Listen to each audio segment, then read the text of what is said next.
Welcome back, Flyers Nitty Gritty fans, to Getting Gritty with It with your host, Yariv, Wolok, my partner in crime, Vasili Gianarakos, for another episode. Vasili, welcome back, my friend. How you doing?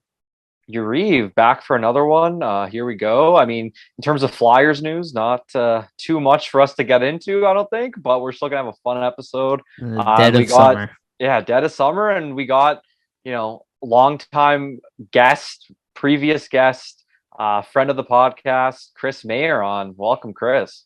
Thanks, guys. Thanks, boys. Thanks for having me. We're in the summer lull, like usual. Yeah. We got the summer World Juniors, I guess, from which should have happened in December, but obviously COVID shut that down. But yeah, we're getting closer to the season. We're kind of trickling through. But again, thanks for having me on.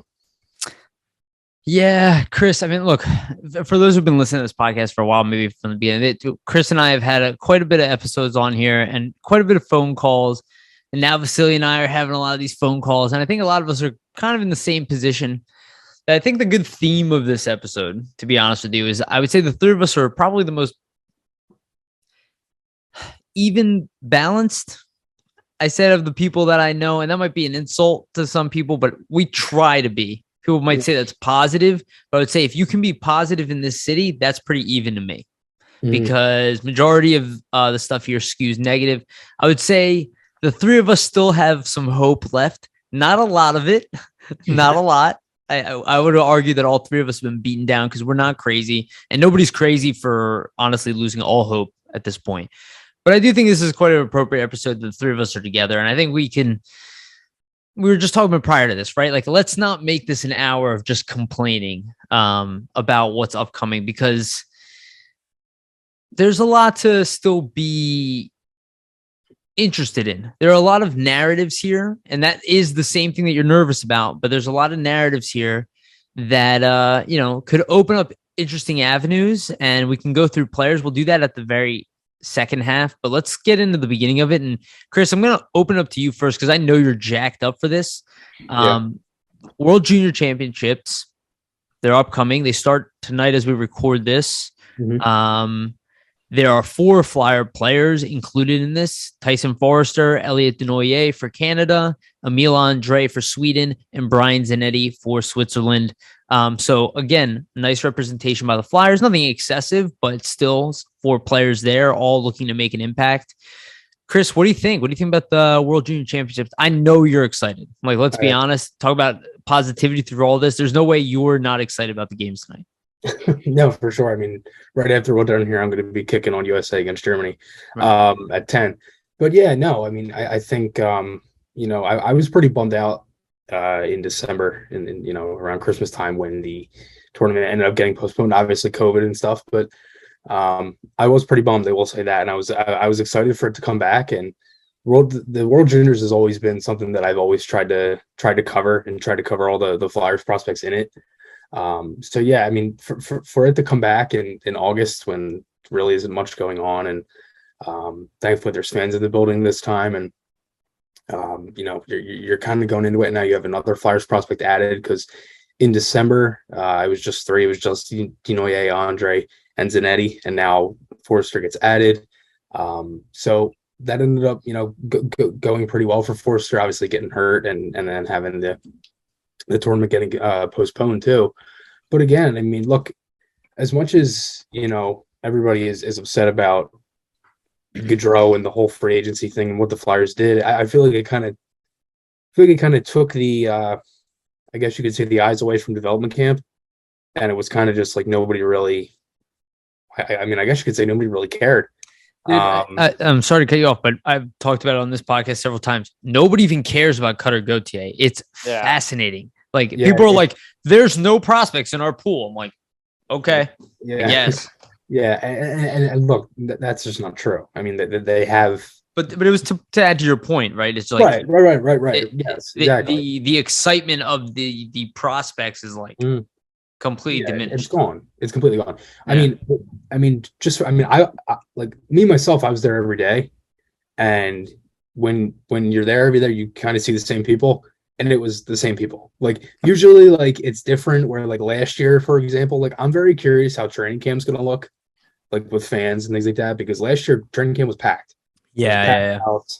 You know, I mean, I don't really know how that's going to be. Usually development camp is the same thing. It's packed.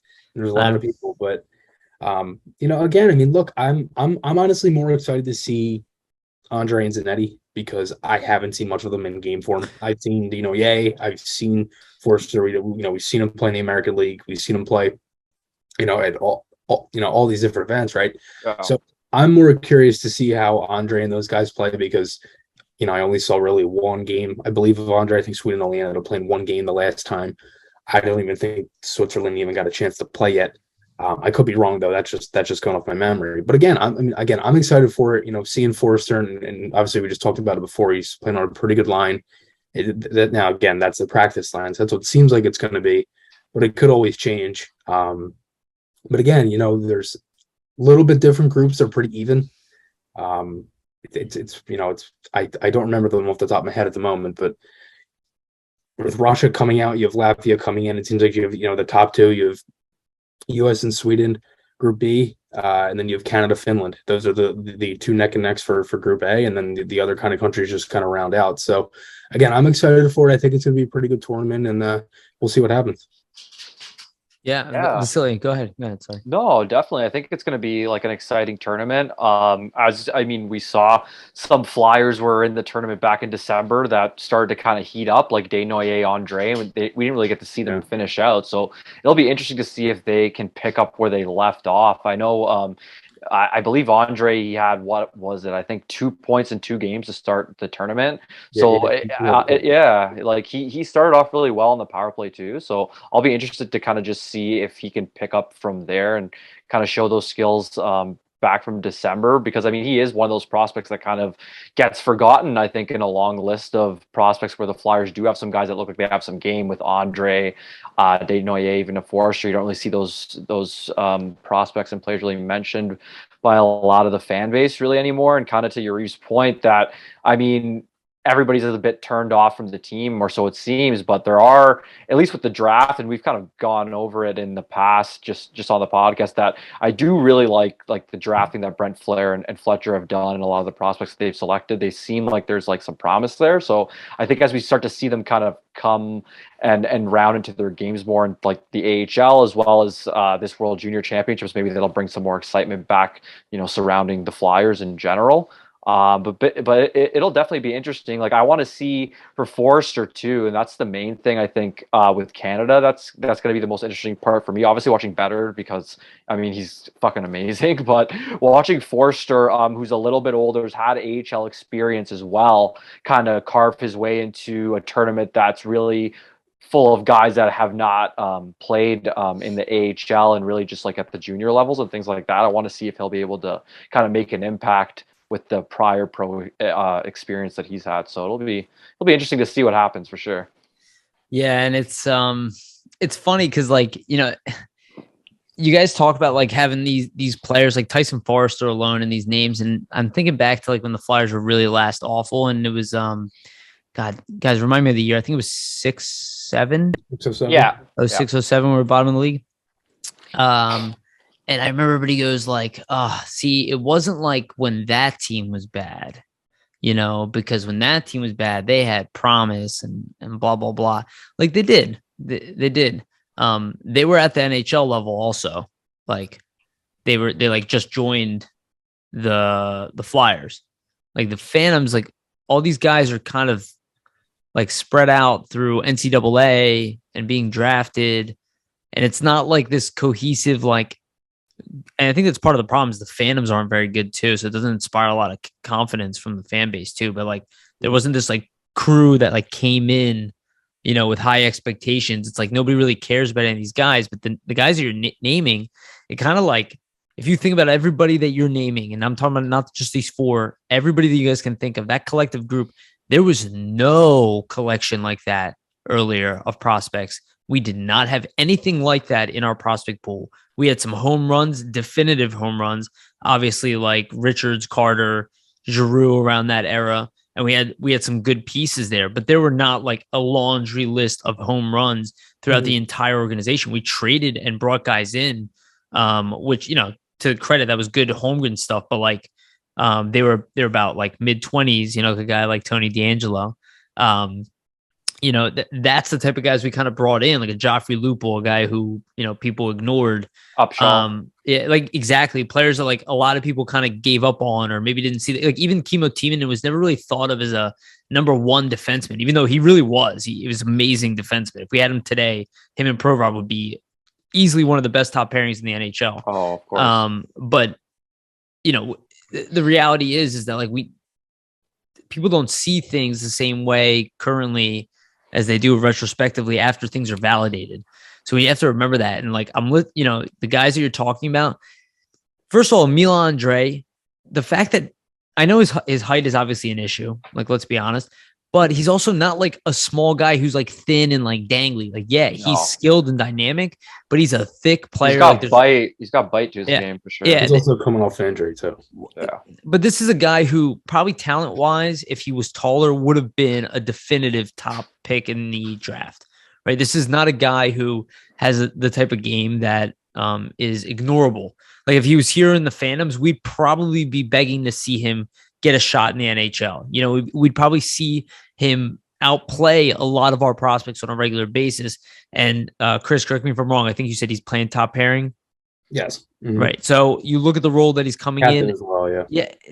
And I'm pretty sure he was maybe captain of the under-18 team as well. I believe he was assistant. He was okay.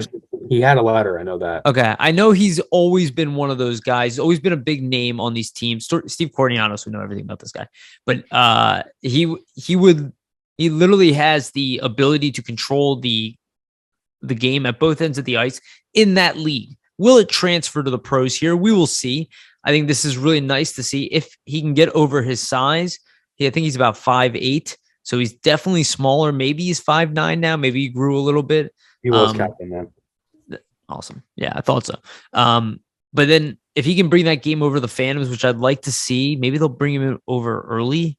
I think it'd be really exciting. So Andre for me is really exciting. Tyson Forrester, I think, is a guy who dark horse could make the Flyers.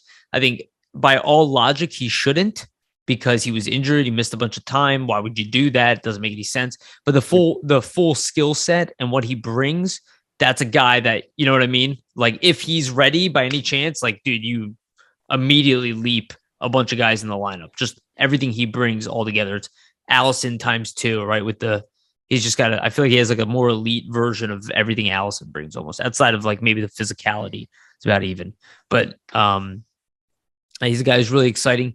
Zanetti, I don't know too much about. I think from what I understand, he's kind of a two-way defenseman, has some success in the OHL, has an opportunity to play a big role. I think you said second pairing, Chris. Second pair, yeah. Second pairing. So I think that sounds really interesting. And he's more of like a guy I think could surprise us. Like I'd like to see him with the Phantoms first before I get excited about him. But it would be cool to see him have a good tournament. And then Denoyer, I kind of just expect more of the same. Like I feel like I already know what I'm getting with him. Oddly, like I'm like, yeah, you'll be here. I already know. It's just like, will you be a fourth line player in this team, or will you be, a second line player in this team? He's got like that weird range. With what almost Lawton-esque, just with the way that he can fill those fourth line roles in a sense, but then also hop up and like add the scoring in it. And you see a lot of like just great skill, just with like the plays and the playmaking ability in juniors this past year. Like he was tearing it up. So it'll be interesting to see kind of what goes on with him. This is kind of a tangent of what we're just saying, but how do you guys view Lawton today? What is he? I think he's their third line center going into this year. No, that's okay. That's probably true. We'll talk about that at the end. What is he to you? Like, if you were the coach, and you could insert him anywhere in your lineup. Let's say this specific lineup, even. Let's keep it relevant. Where does he play for you? Like, where do you see him optimally? With this lineup, I think third line center is probably where he probably fits in the most. Okay, fair enough. Yeah. What if you? Okay, so who plays third line? So where does Frost play? Second line left wing. That's optimal for you. Okay. That's what I want to start here. Okay. Vasili, how do you feel about that? I think that's interesting. I kind of like that because you put Frost in a position where he's with higher skilled guys that are maybe more established in the league, and that might bring out more of his scoring. Put him with Hayden Dickinson. Yeah, exactly, right? Versus like you have to anchor your own line. You have all those defensive responsibilities. You're probably playing with younger guys around you.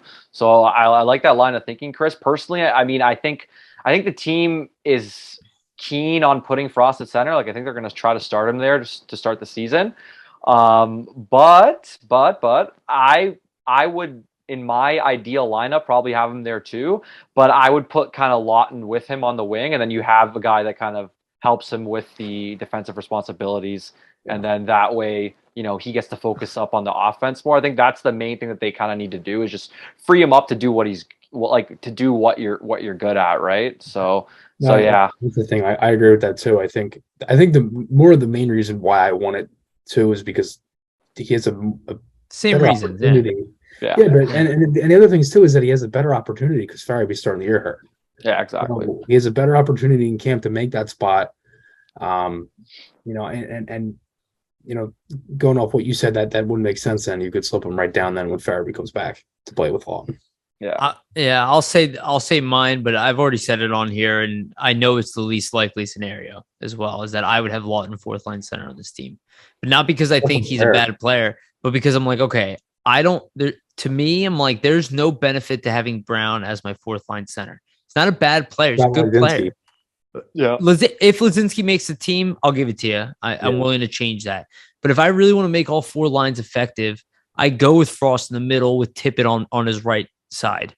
I try to see if they can find chemistry because they already did together. Maybe I try Noah Cates or whatever. Yeah, they already had that line. They already had that line together too, like Cates, Frost, and right. Tippett, and they played pretty well. So like, I think later we're going to kind of go through like a mock lineup type situation from all of us. Like that was the third line that I actually ended up having was Frost and Tippett and Cates because they were so good. Well, we can get right into that. If we can just roll into that. There's no actual set list here. We can always go back to whatever we want.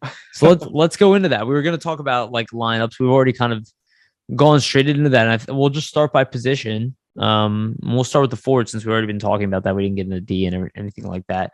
And let's talk about the current status, and we can go around and say what we think, and like let's kind of do what we're already doing, right? Like we know what the current situation is. Everybody's got kind of a guess because nobody knows exactly what's going on. Yeah. You can say whoever. Like I see everybody saying that JVR is top line left wing. Like says who? Who says that? When have you seen him play left wing top line? Well, he's listed there on Cap Friendly, so everybody has to get excited. So what? Everybody is just listing the worst case scenario in their head and going, unbelievable. And it's like, okay, except what if that's not the case? What if JVR is on the third line? What if Noah Cates is tried or whatever? That's what I have. I have JVR on the third line with Lawton and Cates. Yeah. Really nice. I like it. With Lawton and Cates. Chris? Okay, yeah, Chris, why don't you go? Give us your four. Actually, before I stop you, give us your four and your extra forward as well. Okay. My first line is Tippett on the left, Couturier, Konechny. Okay. Frost, Hayes, Atkinson. Well, hold on. First line was Tippett, Couturier, Konechny. Yeah. Sorry. Go ahead. I'm sorry. Frost, Hayes, Atkinson. Van Riemsdyk, Lawton, Cates, Noah Cates, Delorier, Brown, McEwen, and then Legzinski's my extra. And that's depending if Allison is healthy. And then my D pairs, I think, are pretty self-explanatory. Provorov, D'Angelo, Sandheimer, Stein, York, and Braun. Yeah, that's what I got as well. Who's your extra D? Sealer or Zamula or Hoberg. I'm fine with either. Or Addard. I mean, it really depends on how camp goes, but I'm fine with any of the 70. Who else do we bring in? Connaughton. Yeah. There's somebody else. Who's the other veteran? Did we bring another guy? We brought another guy. I don't know how to say his name. I said his name wrong the other day. It begins with an L or something like that. I forgot to look it up. I'm not off the top of my head. I have no idea, to be honest. Lewis Bell. Oh, yeah. I know. Okay, now I know. It doesn't begin with an L. I just can't say it. I think it's Lopetio. Lopetio, yeah, it was. Lopetio, yeah. You also have Guinea too. Who knows what's gonna happen? But I assume he'll start on the A, right? Dude, I could see Torts loving him. He's a big, thick dude. He's wide. Throws the hits too. Yeah. Body around. So let's go back to the fours. Vasili, you want to give yours? Yeah, sure. So we'll go ahead.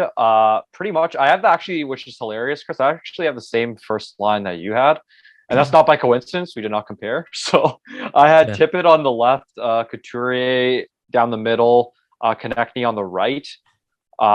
Then after that, I had Hayes, Atkinson, and Lawton. Then I had JVR, Frost, and what was that? Sorry, JVR, Frost, and Cates. And then I have Delorier, Lisinski, and Ratcliffe. And then extra is Patrick Brown. And then Allison, the thing is, I wanted Allison in, but I just don't know about the health status, so I kind of left. That's the problem with all of this, isn't it? Yeah. It's like, even as I try to write mine out, because like I totally didn't even write it out prior to this. That's how much we planned this episode, everybody. Yeah. I think about it, I'm like, oh man, it's like, who's healthy? It's like, I do wonder about that. So I would say I still have some question marks here. And I also have some, like, I want to leave some opportunity. And I'm also like, I guess my lines maybe are a little less wishy-washy than your guys. Like, I think maybe you guys put, maybe more thought into it, but just overall, I'm like less definitive on it too, I guess. So I have Cates, Coots, TK. This is the top line. I haven't figured out who I want my second line left wing to be yet. And Hayes and Atkinson, which I think makes sense. Then JVR, Frost, Tippett, which is my thought. Then Delorier, Lawton, and Allison, if I can get away with that. I don't think McEwen makes this team. I think Brown is my extra. Okay. And I don't know who I want at second line left wing, because I initially obviously want Farabee there to be top line. And that's why I just elevate Cates. But otherwise, maybe I put Cates as second line left wing. I would also consider that third line combination you guys talked about. Obviously, I would try that too. Yeah, it would be so much fun to see that line take off. But I love that idea of the fourth line. Again, obviously, if Allison is around, is a huge question there. If not, I'm comfortable with Brown on the right-hand side. He's also a righty. And I just look at the physicality of Delorier, Lawton, and Allison. Like, I think that line can score and punish you. And I'm talking about a line that really can play against most teams, middle six guys. And be exactly more of the third line center. Exactly. He can legitimately do it. And you can pair him. We have enough depth now. We can give him a guy like Allison, who's legitimately good. It seems like less of a fourth line and more of like a 3A, 3B type situation. Right. If you have those kind of running, at least. But then you have four, because like, I feel like you can cover a lot more for a wing position you can a center. And if I can get one of my younger guys, like, how many names do we have throughout our team? There are guys that could potentially make this team on the wing. You know what I mean? I threw Ratcliffe in there because I was like, he's a factor too. That's why I said, I was like, maybe Ratcliffe plays third line. Maybe he's fourth line. Because you have another whole fourth line you could have of Ratcliffe, Lisinski, Allison. Yeah, pretty much. You know what I mean? Like, which arguably it could be better than your first crack at a fourth line of like Brown, McEwen, and Delorier. If you compare the talent, I mean, let's be real. I would be so open to that too. And then at that point, you could see Lawton elevate. Like, if Lisinski's in, you could do Lisinski, Delorier, and Allison, and then move Lawton up to that second line. Or move JVR to the second line and move Lawton to the third. You can do all kinds of stuff there. You can do Lawton to third line center, and you can do what Chris was talking about. But at the end of the day, I was kind of like, well, let me load up my center position because that's what I'm weakest at. But I want to still see if Frost can become a center. If not, I like what Chris is saying, especially the idea of putting him with somebody like Hayes, maybe even somebody like Couturier. We never considered that. Because I like where Chris is heading. I know why you put him with Hayes. Hayes is talented. So you're like, put him with Hayes, put him with Atkinson. He's going to feed Atkinson for goals, you know? I mean, Hayes, I think the other element is it's a shooter on the right. It's Hayes is a play driver, but he's slow, and Frost, he opens up space too. The way he plays. Exactly. And Frost, who we've seen before, is good when he has space. So stylistically, it's really smart. I think it makes sense. And like you were saying, just with Frost's skill set, like the way Hayes is, that I think would be dynamic or interesting between the two, is just the fact that he carries the puck a lot and tries to draw guys to him. And then you kind of open up Frost, like you said, for that space. Then you kind of wham the puck back to Frost, and then he plays with it a bit, and you get the defense kind of wondering where they're at. Yeah. So that'll be interesting. Like I wonder, like you were saying, Yariv, maybe if they even try him with Couturier, or like we'll see probably a bunch of combinations in camp. I imagine. I think we'll see a bunch of stuff. I also think there's the option of using Tippett on the off wing. I don't know if they're going to jump to that. I don't think it's something he does regularly, but maybe at least on the power play, we'll see him at least, with a shot. I think it's worth the try. The one thing I want to make sure is that we do not have a throwaway fourth line anymore. And that's why I was like, if Scott Long's on that fourth line is good. It's not just like, it's better than most teams' fourth line immediately. Probably part of the reason that Delorier got 4 years and a 2-year no trade. Yeah. Because the fourth line's been so bad. I'll be honest with you. I don't think Chuck Fletcher is lying with the amount of demand. I think it's quite obvious the physicality. I look at the Chuck trade. Dude, Jonathan Huberdeau was in the running for the Hart Trophy, and he was just him and Uyghur were just traded, and plus another prospect in the first. Exactly. For physicality. Physicality is the only thing they got in return. Jonathan Huberdeau is just as talented as Matthew. Yeah, from a points perspective. I thought he didn't want to stay. He literally had it framed on his wall, his jersey in the Flames, signed today with a fucking huge smile on his face. I know, I saw that. The reality is that physicality is worth, so is speed. Do not get me wrong. Immense speed is also expensive, but finding physical players is expensive. And I think that guys who can put up 100 points a year that can, like a guy like Risto, I don't care what people are saying to me. I don't really care. I don't care whose opinion it is. I know what I saw when Risto showed up. He is not the best defenseman in the world, but if anybody wants to lie to me and tell me that his physicality was not noticed, you are talking nonsense. It was absolutely noticed. We all noticed it. We talked about it when it was there. We noticed the difference on the ice. He is physical. He has a physical edge. Is he the best defenseman? No, but he's actually really not a bad defenseman. And the guy's never played in the right system either. No, when you're playing in Buffalo. Even when he didn't play in a right system, and you can say, but he was on a bad team, he still put up, 40 points playing power play time. Again, if you're not expecting him to be a top defenseman on your team, he's a good ad. Is he a little bit overpaid? Yes, but that is a Chuck Fletcher fault. That is not a fault of like again, he's overpaying and then some, but it's obvious that physicality is at a premium without a doubt. And Zayd Wisdom's trade value is probably very high, and the Flyers are probably not interested in trading him at all. No, definitely not. Hold on to Wisdom. He looks like he has something.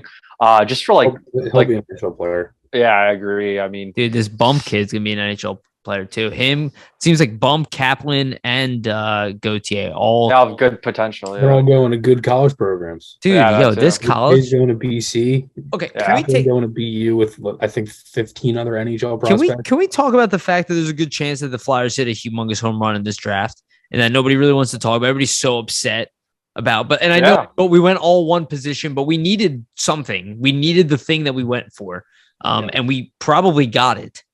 2 or 3 of those guys are probably going to end up on the Flyers as impact at some point. Yeah, for sure. I mean, you only really look for 2 guys in each draft. Yeah, pretty much. Most. Out of the amount of picks that you have, what would we say? 30%? It's probably 20%. Everything is usually 80-20. Everything is usually Pareto principle. You probably get 80% of your value comes from 20% of your picks. Yeah, that's most likely the case with draft picks, right? So your top 2 picks bring in majority of the players in your team. Yeah. Because it sucks. But okay, so we got in a forward. Do we feel like that group, that crop, what is it lacking the most of? I mean, in my opinion, I think still optimally, I'd love to drop Hayes to a third line center. I'd love Cutter Gauthier to be ready, hopefully by next year. step in a number 2 spot. I think this team is a number 1 center away with Couturier in his prime. If you can do a 1-2 punch from being a serious contender. And I don't mean a playoff like favorite. I just mean like a team that'll make the playoffs for sure. But like I'm talking about an elite center. I'm not talking about like a Kevin Hayes. I'm talking about a Couturier or plus. You know what I mean? That's what I think is our biggest need.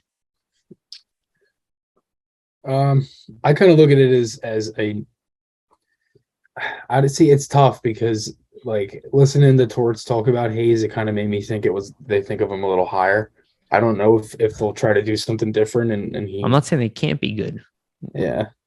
I don't know if they need. See, it's hard because I'm not really worried about their defense. I think the defense is fine. Yeah, and obviously goaltending. I've been over that so many times. Well, let's focus on forwards because we're gonna get to the D. And I'm gonna ask that question about the D too. Yeah. It's tough because I kind of see it similar. I think they need more of a play driving center.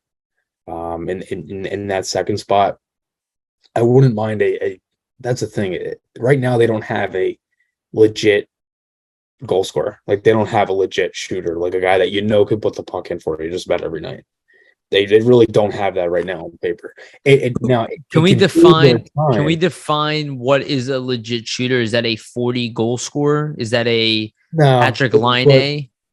Yeah, like a Laine or like someone who's going to scare off a defense like that. You have to be aware of at all times, almost. But Couturier is a 35 goal scorer in the NHL, right? So I'm talking about like, is it somebody above that? Like, is it somebody who we dream Tippett could be? Is that Tarasenko? Is that what you're defining as like a goal scorer? Like a guy who's scored 40?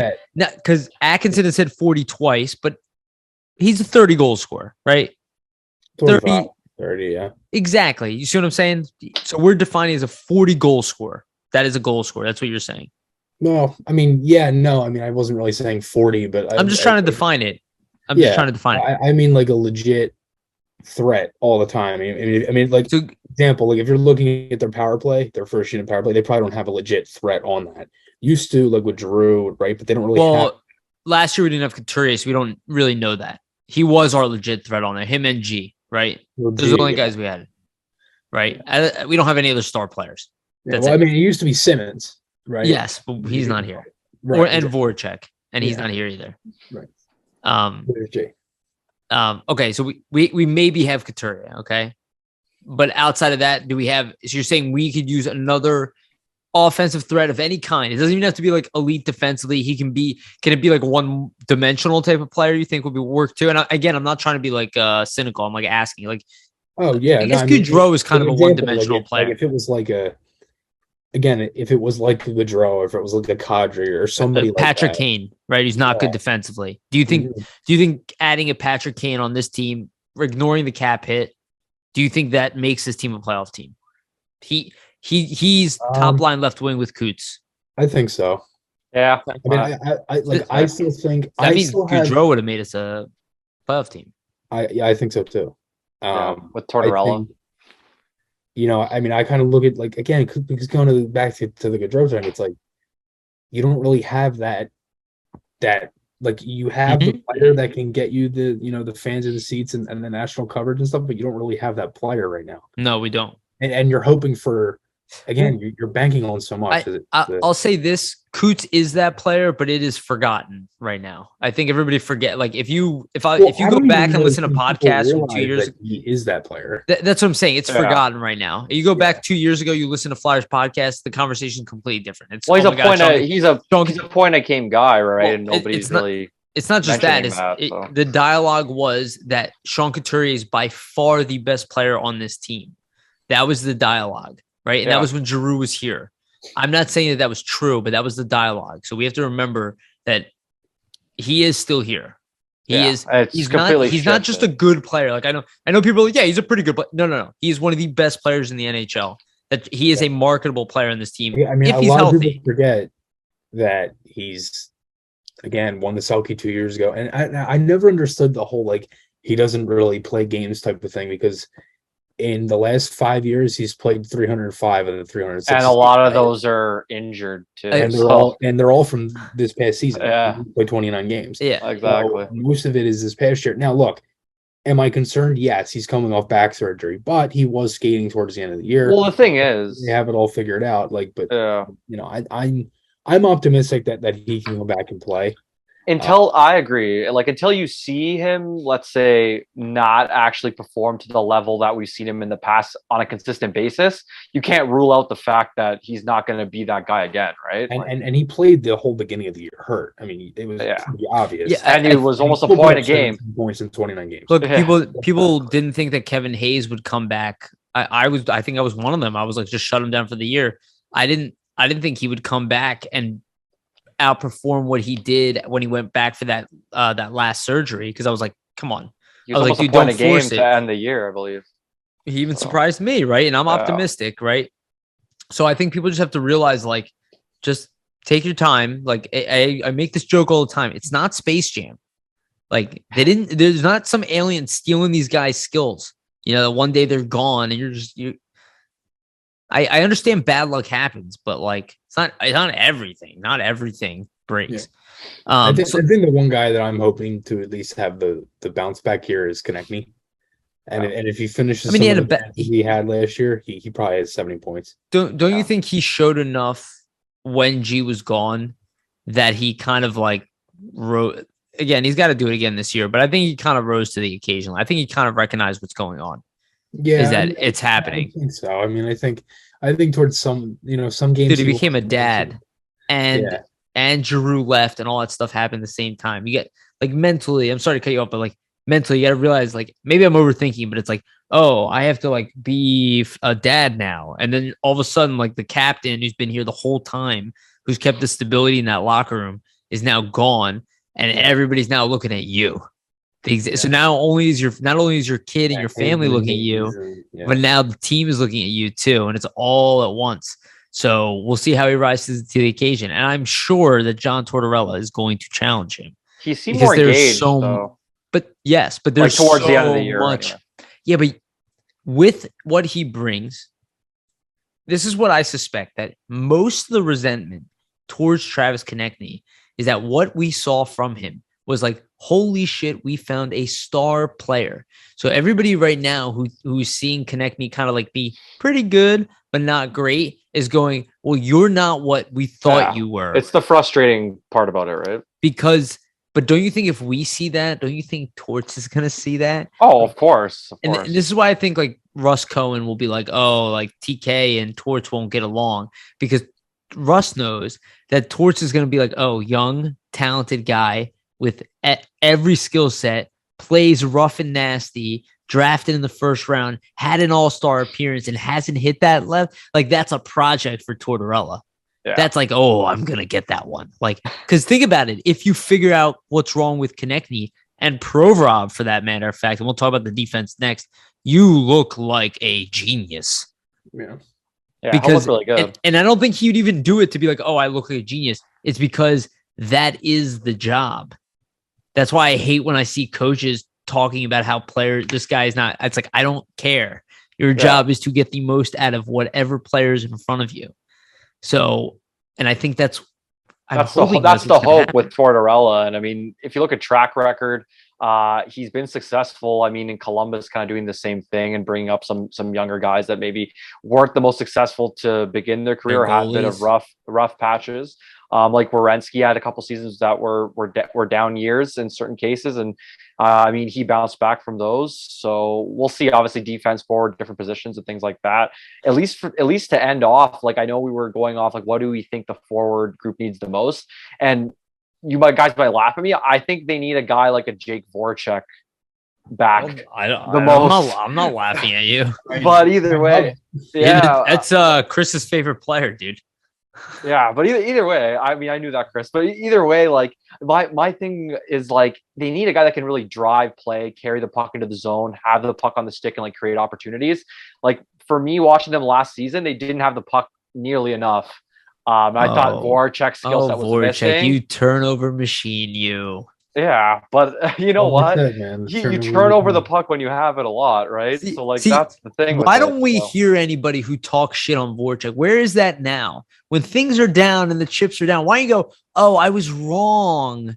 I was wrong about Voracek. People Look, still do crap on him. I mean, and that's the unfortunate part of it is, but the That's thing you were sports, right? crapping him on him for, he is not responsible for. There are other things to shit on him for, but not what you were talking about. Yeah. Well, like I just think that the team they need like the most thing they need is just somebody that can This is why I said a consistently center. drive play. This is why I said an elite center. So no It would matter change his like team overnight. center would be Connor Bedard. ideal. You hope that's what Cutter Gauthier is. Eventually, he becomes that elite play driving guy with size. That looks good. That can create space. Yeah, he looks very talented. It's just, I mean, you got to wait and see with him. I mean, if they can get a player like that at any position, like I was saying, like a Voracek, I mean, even on the wing, it's valuable, right? So, I mean, that's what the Flyers need to look for. Ultimately, the more play drivers I think they can get into the lineup, the better. You kind of hope and develop or hope to develop. I mean, that skill set, I think, with Morgan Frost, because he has the facilitating abilities just in terms of his like playmaking skill and vision. Yeah. But I think back to what you were saying, Chris, maybe getting him up in the first two lines with players that are a bit more established and have shown that they can, be contributors offensively in the NHL. You might see more of that from him, but we'll see. I mean, what and what types of players might step up as the year goes along, because I think Tippett too has a chance to be pretty good this season in terms of like breakout potential, just based on like the scoring chances he was generating last season that just weren't going in. Like there was he hit like at least 5 to 7 posts like in his time with the Flyers in the last like month. 3 or 4 breakaways. Exactly, in the last like month or two of the season. So like, he showed like the scoring potential. So like if just him, and you see him and Frost kind of pick up their play and get it into like a let's say 40-60 point range for both of those guys, then I think you see a lot more out of this lineup than maybe others would kind of predict to start the season, right? So yeah, who knows? But I'm sorry. Go ahead, Chris. No, I mean, I think Frost, like him at center, I think that just adds an unnecessary weight to him, because I don't really think they'd really know how to mold him at center. Yeah. And I'm at the point where it's like, if you have, I feel like this will probably be the last year they try to do it, if they were to. With Torts. You gotta see if Torts will do it first. Right, exactly. And that's the thing, because you have Gauthier now, and if they want to keep him at center, and it seems like they will, then that's kind of where I feel like that they'll go. But again, I don't really. I mean, it's tough because like Tippett, like kind of like what you were saying too. Like I see him more of a guy that can shine, especially with the opportunity of Farabee being hurt, and then you put Lindblom. You ended up buying him out, so that's another spot that's open. Yeah. And the unfortunate thing in all of it is that you're losing a couple guys, but you're creating more opportunity. So if you can get the right, I guess you could say the right guys to kind of fit into those roles, then they might be able to succeed off the gate. But just kind of off the bat, like just kind of fast forward to like October, like you're looking at it, and Torts is he's known for getting good starts out of teams, and the Flyers have a pretty tough October. They have a couple tough home games, tough road games. That they have Tampa, Florida, Carolina, and Nashville. And again, that and they're not easy opponents. Like you start off with New Jersey, who got better.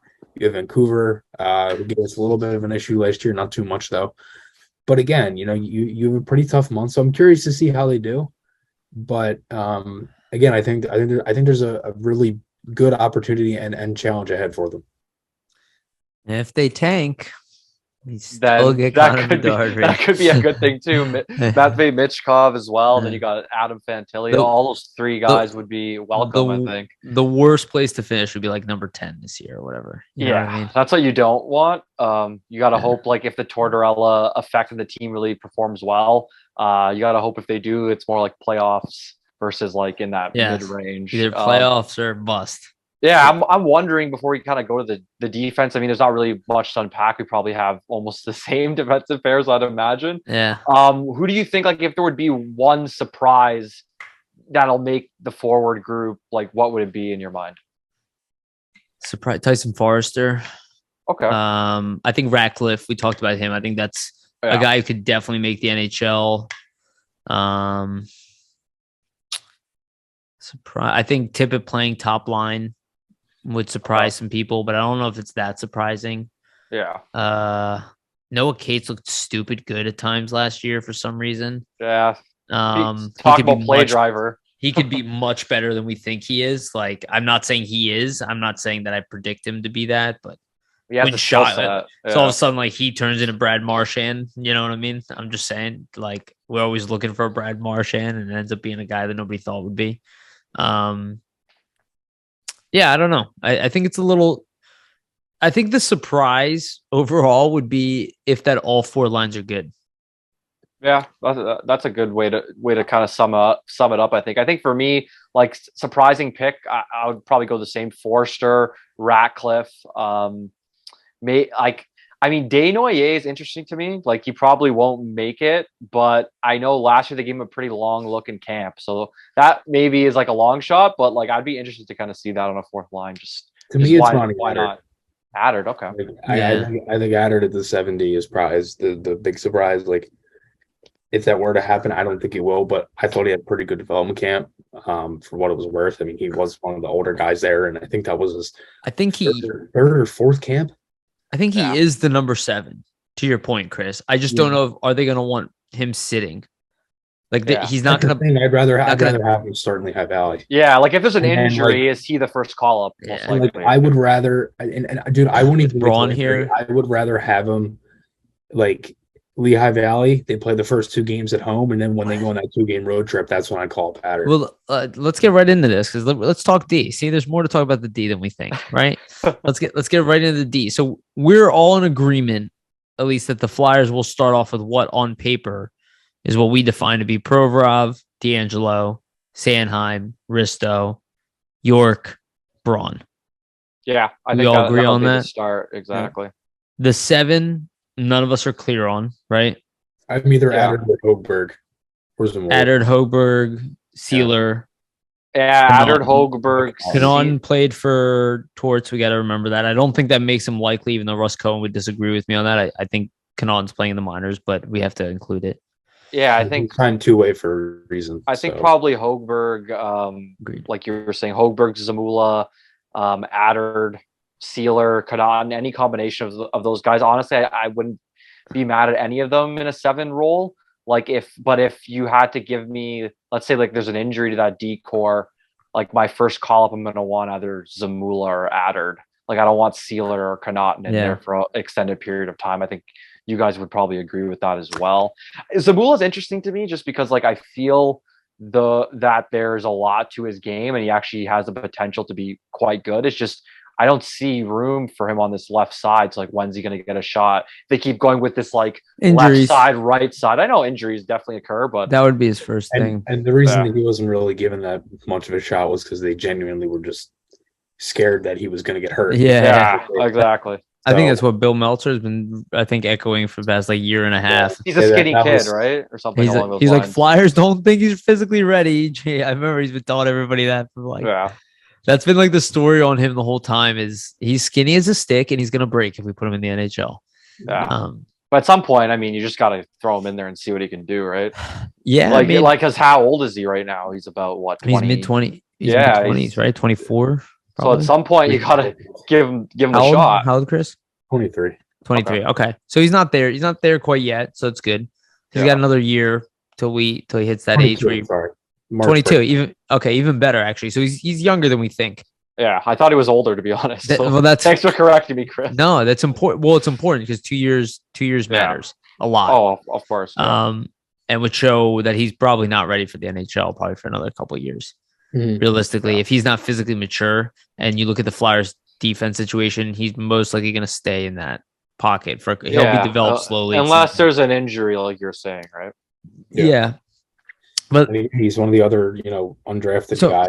Let's throw out this ridiculous scenario, which we all think is unlikely, but I think we have to discuss anyway. Ryan Ellis is healthy. No. I know it's unlikely, but we have to discuss it because it's a possibility. It is technically possible. You really don't know, but What happens? Wasn't the whole thing that his career was done? I mean, it's not official. That's look. Yeah. It would be hard for me to disagree with that. That guess. I I hope for his personally- sake and for our sake, yeah. it's not the case. But I mean, that's what it leans towards, really. I think it's more just the fact that, like we were saying, I mean, if somehow he passes the physical, he's cleared, right? So I think that was the thing where, they can't LTIR him until the season starts. That was like the whole debacle with that. yeah, I mean, if he very unlikely that he would start the season, but if it does happen, I guess the pairings I'd go with have to be Provorov, Ellis, and assuming he can play, right? Assuming he can play, then you have to go Sanheim, Ristolainen. Then I would go York and D'Angelo. Leave Braun as your 7. I actually would switch it. I'd have Ristolainen play third pair. Yeah, fair enough. I wouldn't mind that either. with York. Yeah. And D'Angelo playing second pair with Sanheim. Sanheim, yeah. I think that's cool. Yeah, that's cool as well. How about you, Yariv? What do you think? I think that sounds about right. Okay. I like Chris's idea too. Could you imagine if you have like that major? What if York outplays Sanheim? I don't see that happening. I don't see it happening either. I'm just saying. Yeah. I don't think York's gonna outplay anybody because he's the youngest of the D. I think he's And I gonna think we have outplay pretty good Adler, but that's it. Adder, yeah, but I don't consider Adder a starter. York is our starter as of right now because of Ellis. But depth chart wise, if Ellis is healthy, York is number 7, clear cut, or number 6. I would say I would say he was definitely number 6, and he could be higher. I think he'd still be in the lineup if Ellis was healthy. Yeah, he'll be in because it's the right side. It would just be Braun out. No. Well, we have to assume that a coach would want to do that. Yeah. But that's just where I see it. Do you think there are a lot of coaches that want to bench Justin Braun? No, but I don't really know if York wants to. I don't really know if they want to try York at the right side. Yeah. No, like last season. No, I'm saying they would do D'Angelo on the left. Oh. They could. Okay. They actually could possible. Line on the left. Yeah, they could as well. They could risk the line on the left. Well, that's the thing I don't understand. The offensive defenseman, I guess. Yeah, like I don't know, like at least for me, like the left hand, right hand thing, and even like when I played hockey and like a lot younger than I am now, I mean, like it was never stressed so much that like, well, if you're on the left side, you have to be playing with a guy who's right-handed. Like I get the dynamic, I understand it's much easier to take pucks off your forehand than have to readjust on your backhand. Totally understand that, but I mean, I wonder if there's a chance that depending on what happens, if we maybe see them stray away from the left-right. Like Torts is not as I think cemented on that. I think it depends on what the trade-off. Like the reality is most players are better, not as good on their offhand, right? Yeah, which is true. But players with better skill, puck skill are, which is why you can usually get away with like putting certain players on their off wing. Where York looked decent, Lex Provorov on the right side last season, right? York's got very good offensive skills, so you can throw him on the opposite side. Same with Sanheim, right? It's not optimal, but you can do it. Do you really want to do it to a guy, though? Probably not. No. Maybe there are some guys who benefit from it if they have a certain game style. And that's why I was like, well, D'Angelo's got a big shot. So, yeah, you might lose some in the defensive zone, but at least you gain in the offensive zone with ability one time. You gain the one-timer on the left side with the right shot. Exactly. Right? There's no benefit of playing Justin Braun on the left side, right? Yeah, on his offhand. Exactly. There's zero benefit to it. It's probably a worse idea than doing it to D'Angelo. I think that's what it comes down to. Most players in the NHL are not great. They're average, right? A guy like D'Angelo gets $5 million a year because his offensive playmaking skills as a defenseman is in the top 10%. I would argue top 5% actually by the numbers last year. So I don't know. It's a guy you can play on the off wing. That's all I'm saying. Or offside. The only thing I'm skeptical with D'Angelo is that Carolina always had the puck last year. Yeah. They were first in dump-ins, first in retrievals. And I don't know. I just don't know if he'll still have the same numbers. I'm not worried about the off-ice stuff. I think he'll have power play. Carolina was another team that I actually think they're number 1 penalty kill in the league, and top 15 power play. Like it's just hard for me for a team that the Flyers like last year who defended so much and didn't have the puck much to add a guy like that. Like I don't know if if it'll carry over with the same amount of numbers, I think he'll probably still put up 40, 45, maybe 50 points, depending on, again, how the season goes in the offense. But that's the only thing I am a little skeptical about. I mean, I think that's fair. And I understand why everybody is skeptical about that. But I think this is probably a stupid thing to say, but I think the Carolina Hurricanes in a lot of ways they are a product of Brind'Amour. So like while they are a talented group of players, they're not the most talented group of players in the league. He gets the most out of everybody there. So theoretically, you just need a coach that does that. Not exactly what Brind'Amour does, but until like a big reason why I hear that Jacob Slavin is other worlds better than Provorov. That is not true. That is not true. He is not otherworldly better than None of that is true. It's nonsense. Do the Carolina Hurricanes as a team play better hockey than the Philadelphia Flyers? 100%. Or do they execute better as a team? 100%. Are they more disciplined as a team? Yes. Are they better conditioned? Easily better conditioned than the Flyers outside of Provorov. Like the reality is that team is considerably better coached than we have been for the past couple of years. And we can say whatever we want about AV. He did not do a good job coaching this team. Well, cannot say it. It's just hard to think that they'll go right into what. No, it won't happen. It wouldn't happen overnight. It didn't happen in Carolina overnight.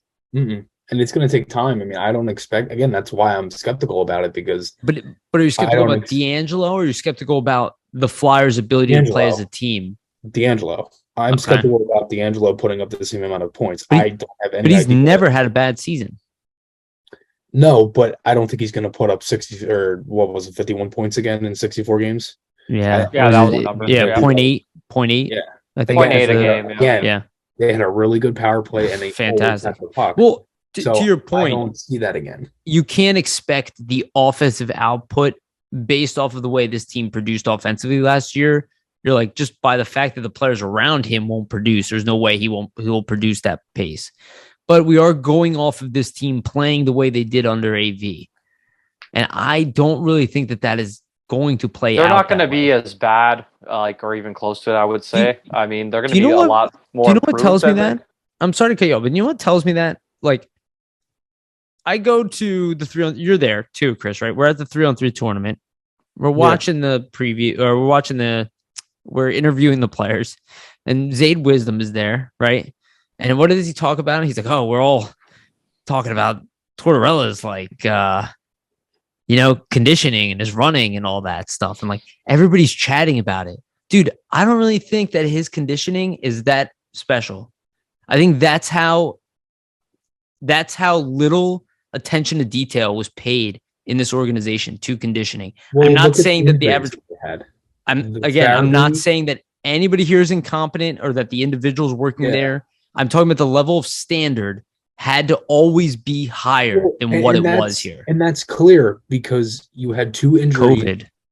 And you had two injuries that were off-season workouts. Yeah, exactly. In Farabee. Which isn't good. I mean, Chuck said Farabee was doing a light bench press. I doubt. See, but I feel like the workouts, the injuries are potentially them putting too much pressure on themselves to make up for other stuff. Like, do you actually think that Farabee's out of shape?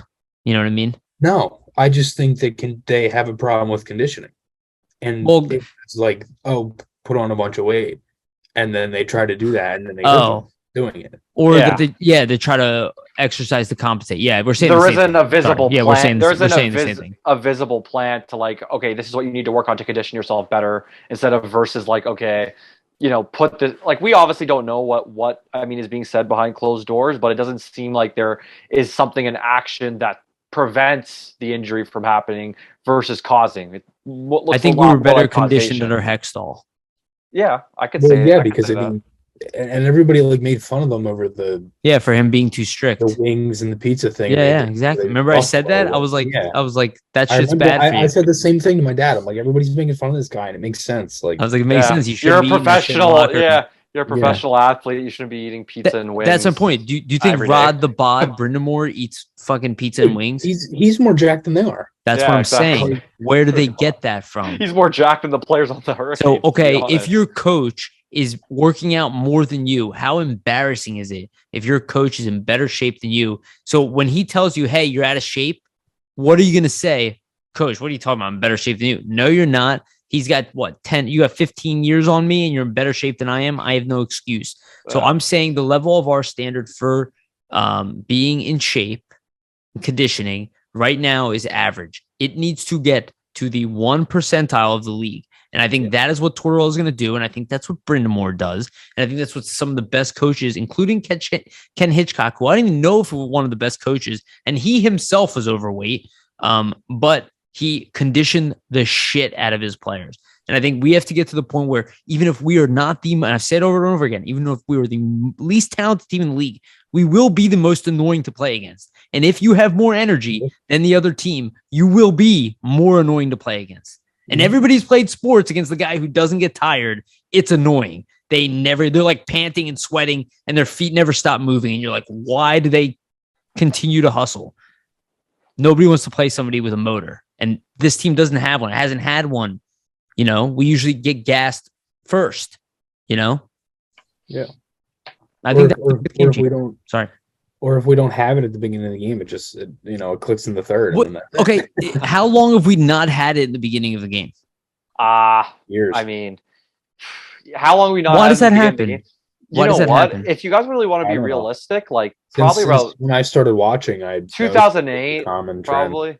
Technically, but like, no, it's true though. Like, if you go back and watch those Richards and Carter teams, like I remember watching, 12 years ago, and in games in 2008, 2009, there'd be periods where they would be down 2-0 and come back and win all the time. Like, it's not just a symptom of just one team. I think it's just a symptom of the mentality of a team or structure of a team in general, right? Like, you have to want to actually start out of the gate and be fired up out of the gate. Like, it just seems like the team, maybe there isn't a focus. It's had really bad goaltending a lot of times. Lack of focus, that as well. We had really good teams a lot of times, different back in the day, bad goaltending or mediocre goaltending. Yeah, Nitty and but it has been a problem. But with this team over the past, again, I'm not saying that these guys are fat and out of shape. I'm saying that they're average, and we can't afford to be average. We have with the talent, with the exactly. talent he has right now. You can't do it stupidly though. Yeah. Like,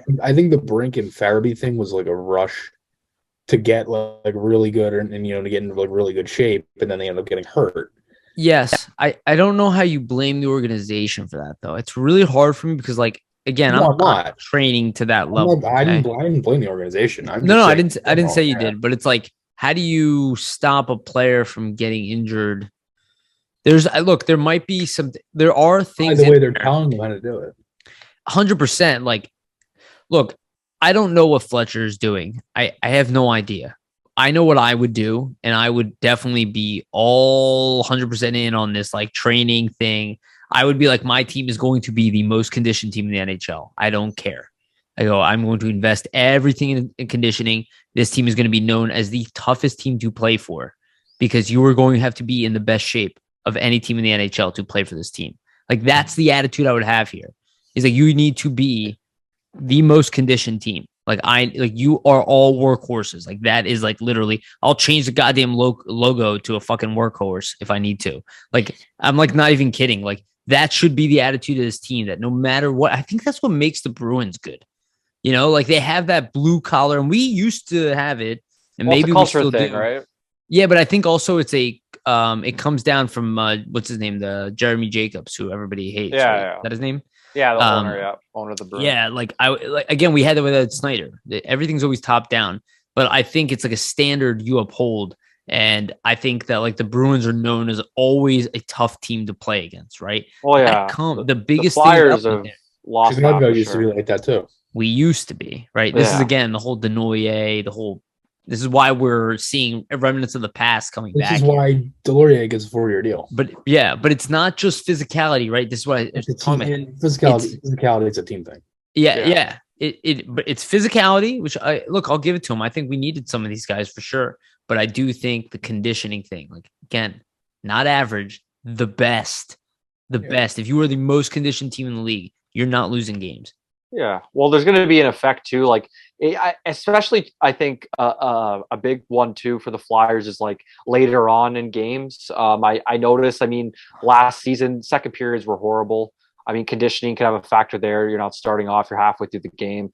Another thing too, their third periods. How many times did we see them like lack focus, lose a lead late in the third? Yeah. Like, who knows if that's conditioning related? But you're late in the game, could have an effect. You just played the whole game, who knows, right? I think really a lot of it and a lot of the problems, at least with the slow start, stuff like that, just stems off like lack of focus. And that again has to be put on the coach, right? Coaching staff needs to get their players and their team prepared to play. They are professional athletes, but there's a purpose, and that's why they're employed as a coaching staff at the end of the day to prepare their players to play these games, right? So I think that's something you could easily point out with Vino. That was a problem, that the players just didn't seem prepared in a lot of the games. And we saw with how many times they got blown out, right? So, I mean, you have to hope, that's the main hope, that Tortorella has these guys prepared. He instills a culture that, you need to work hard when you're on a team that I'm coaching, and you need to be somebody that is bringing on a shift-to-shift basis. And I mean, that exudes through the organization, right? If you're a young guy and you come up to training camp and you see, these NHL veterans bringing their all, giving their all every shift at NHL training camp, what are you going to think as a young guy trying to make the Flyers? You're going to think, well, if I want to make the team, I'm going to have to bring it every single shift in training camp, right? I think that's where they need to start, right? Because in terms of practice and hockey and really any sport, like, practice habits translate to the game. You know what I mean? Like, if you practice hard, you're going to play even harder. And that's, I think that they really need to take seriously going forward. Yeah, we heard a lot of that from Tortorella, and they kind of need a training camp that's like tough. Ronaldo kind of had when he started. How badly do you want to be able to fly on the wall on that initial meeting when they show up day one of training camp? Amazing.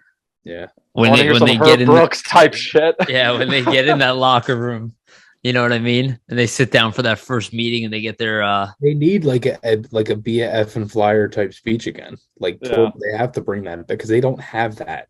No, they completely lost it in 2 years. God, I'm not gonna lie. I'm having this weird vibe that this could be the most exciting training camp that we've had in a couple years, because there wasn't a lot of what? I think 1920 was. Sure. When AV was first coming. Yeah, and then actually, honestly, 13 was off of the playoff run against Pitt. Oh, of course. Yeah. So of course. But I'm talking about like within the past few years, like. Yeah, I agree with you about the AV coming in, because we were going to be a good team. We thought we were on the way up, but I think this is going to be like a weird turnaround one, because I have a feeling that Tortorella is going to have like a pretty exciting camp going on. Yeah. Like, he's going to have all these quotes, and there's going to be all these weird battles at camp, and probably new combinations we're not even thinking of. I want like a Ronaldo thing, because he hit like he literally injured like 3 or 4 guys that camp with hits. Yeah. Oh yeah, that's how big. Look how excited Chris' face got. He went in and he lost like, I think he said he was like 30 pounds overweight. Yeah, because they told him to bulk up, right? Yeah, and then he came back and he lost 30 pounds. He was jacked, and I remember they said this on Nancy Knuckles, and he told me too. And this is why they stopped doing the scrimmage at training camp, because he literally injured 3 players. And they're like, Zach, you gotta calm down, buddy. Yeah, that was what it was. And he was like, no, he literally said, he was like, F that. Like, I'm gonna play the game I want to play, and that's the only way he can really stick out in a hockey game. Though I totally understand it, right? Like, skill wise, he knew he wasn't gonna outskill a lot of the guys. Like, let me fuck some people up. And see what happens. He could bring that physical edge beyond everybody else. What happened? He ended up making the team. Because he brings an elite physical edge. Black ace. Yeah. That guy hit like a truck. Yeah. Oh, yeah. For his size, what is he like? What was he, 5'10", 5'11"? He was either 5'9", 5'10". Yeah, he was a small dude. I mean, I've seen him in person. He's definitely a thicker dude, but he's not a big guy. He would hit. He had like that Mike Richards ability to hit, you know? Yeah. Where he would just get a... That's what we were talking about Emil Andre. I think that's the type of body style Andre's got. Emil Andre is kind of like... it's almost like a Timonen type, not in terms of the stylistic play, but I mean, no, I think the style of play is actually really similar. Yeah, possibly, but It at least is. for Tiemann, like I thought that as a smaller defenseman, he was very strong for his size. I see the Yeah. same kind of thing with Andre. The Really, only difference is that Tiemann couldn't throw the big hit. yeah, Andre can. exactly. Yeah, That's I just think Actually, I Tiemann and think New York remind me of one another a lot. Actually, the yeah, there's game. similarities. I Yeah. just think the defense for Tiemann is better, or projects to be better, versus like what Andre's was. Or That's is, I mean. probably true. Yeah, Tiemann's a really good defenseman. yeah. I love. He was like the most stable defenseman. He was probably one of the most underrated. I would say that Dude, those handful of seasons. He literally with the his Flyers. role never changed for this team the entire Wow. time he was here, and then The he guy was who I traded liked and that not always used got- at all. The What? guy who I liked that always got crap on was Coburn. Coburn was great. Coburn was flawless skater, man. For his size, Never he's a got great beat to a Safety, puck. too. Never He was got good beat in a rush. defenseman. Yeah, You ever see? I challenge anybody to go back and look at footage when he played for the Flyers and watch him get beat to a puck rush. Coburn, you mean? Yeah, it's just for his size. Yeah, it the guy almost was a great never skater. happened. And Grossman was another one who, Everybody hated him. I Yeah, know. He And I can like throw the him. body. He's a though. one-dimensional guy. Yeah. Put him And with a puck honestly, mover. I he's I pretty loved good. Mark Streit. And I thought he was Mark perfect. Streit's a very good defenseman. He was underrated. He was underrated defensively. He wasn't as good as Tiemann, and that was the No. problem. He was brought in to replace Tiemann. So Yeah. everybody's like, "Oh, he's our next team," but he's not Tiemann. He's a tier below. He's a more defensively. offensive style defenseman. Yeah, he was a very offensive defenseman, but he wasn't like Good on the power play too. it wasn't like He Keith was, yeah. Yandel defensively. You know what I mean? He was good. He was a good. It was actually like a Jeff Petrie probably type of situation. Maybe a little bit. Actually, worse that's a good comparison, to be what I honest. mean? Like straight in Petrie. That's a maybe good- better offensively, but worse defensively type of thing. I don't know. But yeah, Streit was good. To end here, guys, would you? I'm wondering. We didn't do what goalie. Oh yeah, we didn't do goalie. But actually, before we could do goalie, then, who do you guys want for the defenseman on the power plays? Who do you think it's going to be? Like, it's probably going to obviously D'Angelo's probably number one. But D'Angelo, I think York will get rotated in. Okay. I think Provorov will absolutely be in the mix for top power play unit. I think it'll drive everybody nuts, but I don't think all the coaches picked him by accident. I don't necessarily think the problem with the power play is Provorov, but I do expect D'Angelo to get that top unit. Whether they go 2 or 1 defenseman, I was going to go to the box. I think they should do 2 on the top. Put D'Angelo on the left side. You have the left side like right-handed shot thing going, and then York or Sanheim. Provorov on the right-hand side, and then have him, and then you can alternate one-timers. Cool. I think that's good, and they kind of did or that. Your forwards.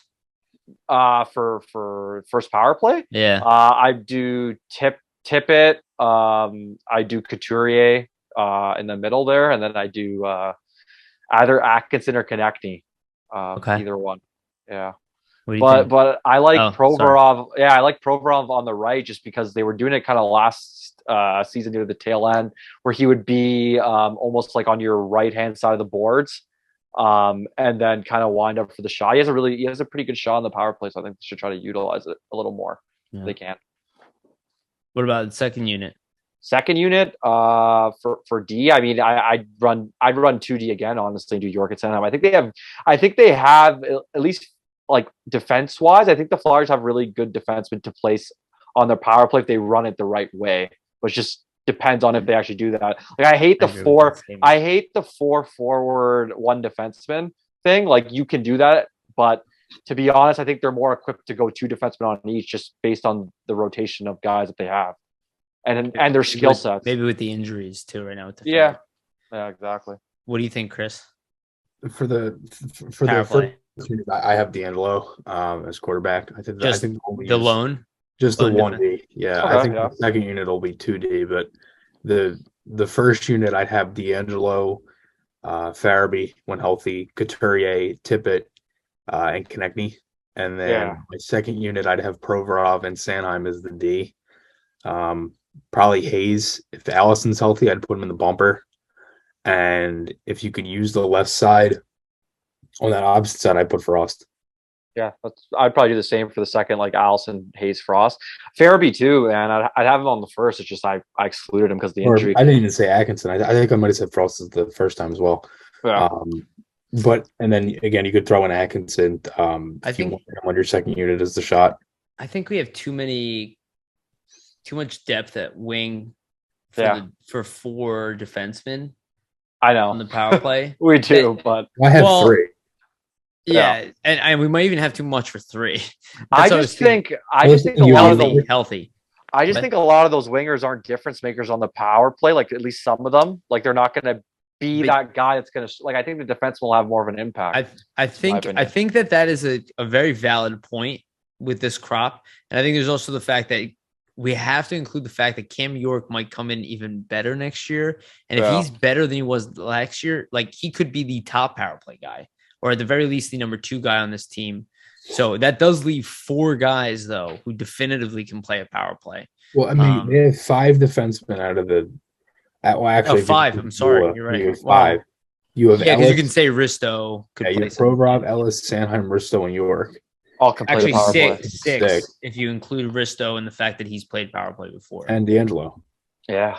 So you have 6. I mean, you everybody aside from Braun, really. But you really want to optimize now, right? Like just because they can do it doesn't mean you want to. You really want to have your best. So I think we all know D'Angelo's a for sure.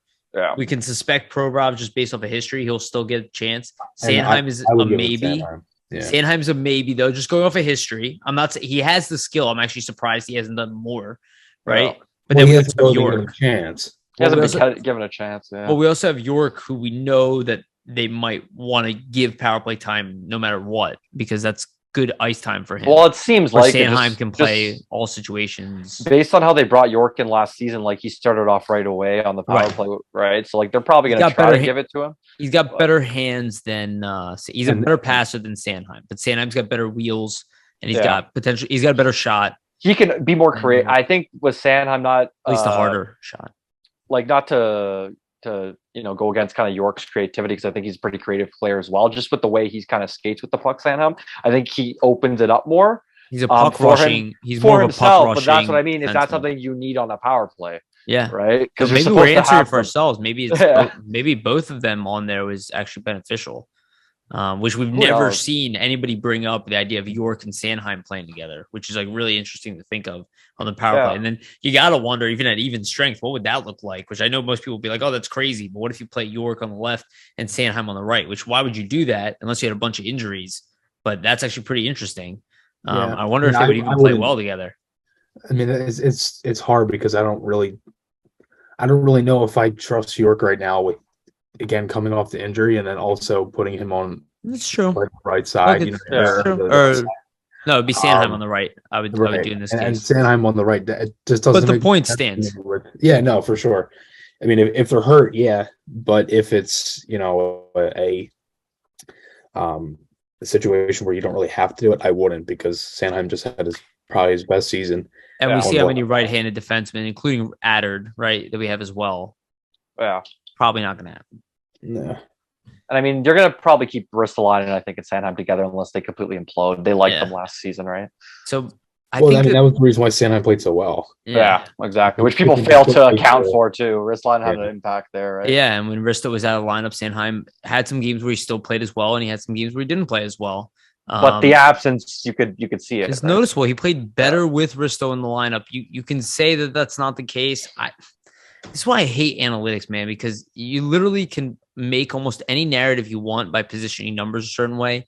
I don't care what you guys say. Like, it doesn't matter. Like, most of the stuff doesn't matter to me anymore. And it's like, I respect everybody's opinion, but like, I'm still going to believe what I believe.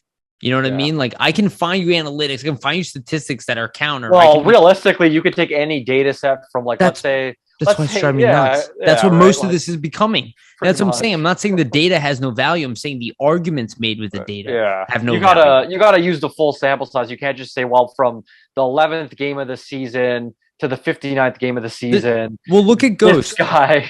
How about the other games, right? How many people look at Ghost analytics and go, I don't care. I know he's terrible. You know? And it's like, that's the most frustrating part of it, is that he puts up 51 points on a really bad team. Yeah, exactly. So like, what would he do on a really good team? But that's what I'm saying. You can make your own narrative to any of this stuff. So I'm not going off of other people's narratives. I'm not going off of other people's story that they tell me with analytics. I know what I saw. Yeah. I know what I saw. I'm not crazy. We saw enough of the sample size. Yeah. What? And the one thing we did that we saw the most was they didn't know how to play him. Yeah. Well, we saw a team that didn't know how to play. And That's the one thing where I agree with the even when criticism. they were This good, team could they not didn't execute know how to last play year. Ghost. Yeah. I mean, even in 1920, they had no idea. How to play. Only one coach has played him appropriately. He was and that scratched. Dave Maxwell. Which is kind of surprising if you think about that irony. This is the one thing that's annoying me the most about the Tortorella thing, and I still do not agree with people, is that everybody's saying, "Oh, the biggest difference with John Tortorella is going to hold people accountable." When Hackstall was benching people, people were complaining. That is not what Tortorella is going to do. That is different from other coaches. That is not what he's doing at all. In my opinion, it is very clear how he is different from other coaches. He focuses on your character, who you are as a person. That is what he focuses on. His thing is literally to take you and raise your own personal standards to another level that you have never had by being hold you accountable.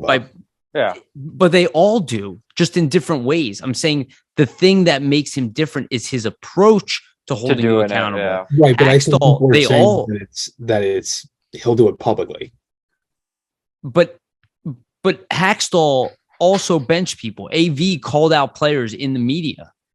Like, I think the difference and also benched people. I think the real difference is just the fact that Tortorella will bench a player and call them out in the media, but he's not going to do it before he tells the player about it. I think it's versus the opposite. This is the other way around, you know? Well, no, I'm sorry to cut you off. I know what you're saying, but I think that what makes him different is that he is actually the opposite of what people are saying. Is he is the type of guy to defend you more than the other coaches. Yeah. He's the guy to build you up inside, where the other coaches more follow on, hey, we need you to do, and maybe Hackstall had a little bit of that, which is why he's good with young players type of thing.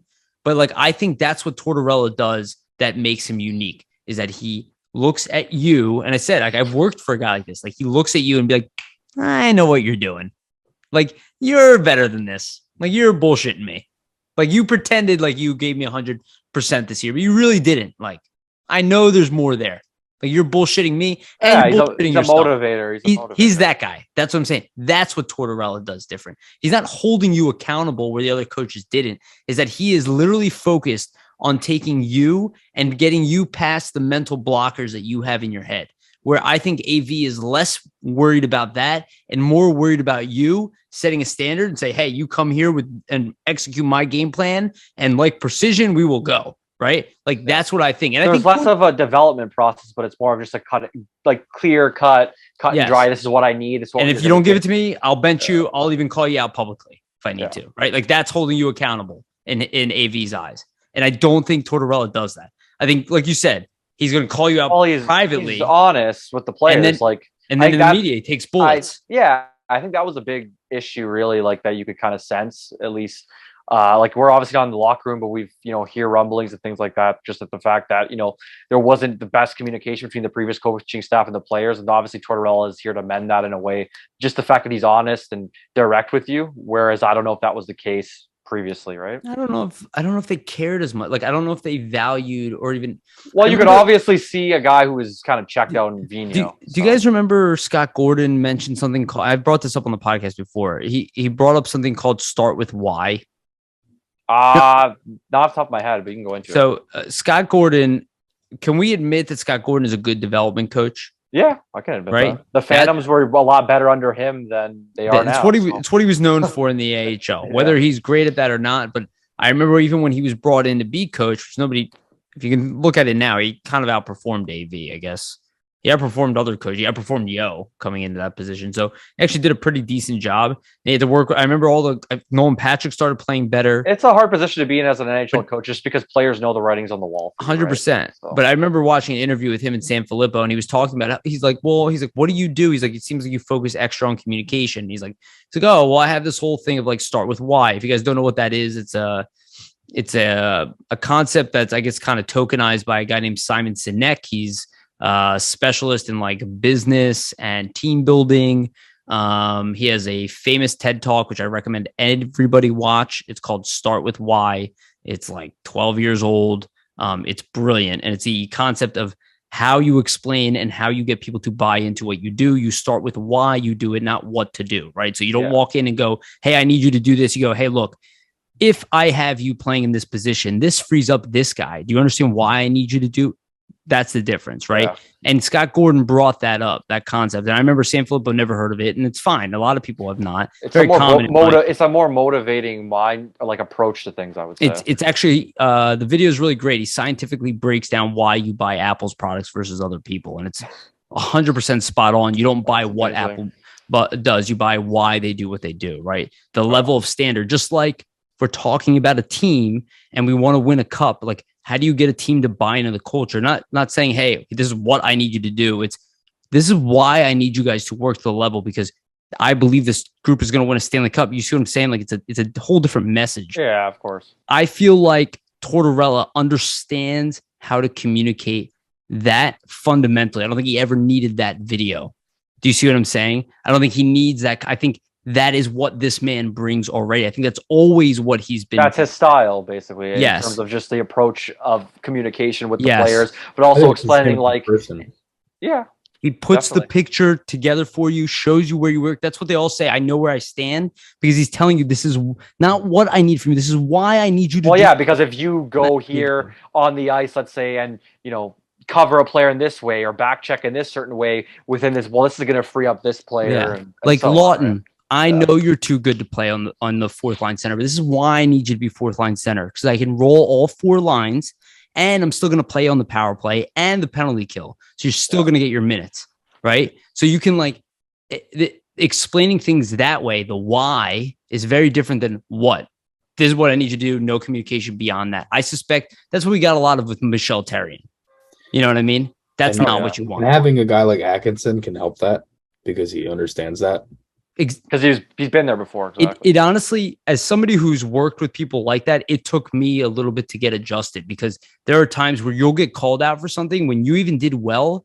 You'll be like, but I did well, and you'll still get called out for it. Well, because that individual who's doing the calling out, like boss, head coach in the situation, they know like that individual they're calling out can actually handle that, and that there's a reason behind that, right? Yeah, and again, I'm not saying that AV never did this stuff or Hackstall never did, but like there it's are apparent that Tortorella ascribes to that. Sort of cut you off. I think that is his elite skill set. Yeah, where I don't think AV had that as I think AV is probably a good strategy guy. Like he probably has a pretty good system. He probably understands the game really well, but I don't think that's his bread. Yeah, but if if guys aren't executing it, or he doesn't have the horses to do it, can he rally, in a different way and get them to do that or play to that standard above their head, which it seems like he couldn't. You know that terrible Babcock story? Like I know what Babcock was thinking. I know why he did what he was doing. Like, do you guys understand why he did that approach? It was an old Marner, approach. Right? Yeah, where you took your concepts too far. Yes, the Marner story, exactly. Yeah. And for those who are not aware, he and Chris, I know you know this. Both of you guys know this story well, so correct me if I'm saying anything wrong. But he asked Mitch Marner to write down the players that he thinks that he works harder than, or at least don't give as much effort as they should. So he did like in order. In order of who works the hardest. Who works hardest to least hardest, or vice versa. And then he publicized the list. Yeah, in the locker room. Okay. This is a man who obviously lost control of what he was trying to do, right? Yeah. I'm not saying that this is Tortorella, right? But I understand why, right? He's saying, hey, I'm going to expose the mistrust is the stupid part. That is not a Tortorella thing, in my opinion. That is where he went wrong. You do not lie to somebody and then misuse the information. You should have told him up front, be like, I want to publicize this. Yeah. That's what you should have done. Be like, I want you to share this. Do you feel comfortable? No. Tell me why. Be like, well, how do we get these guys on the bottom of the list to see that they're on the bottom of the list?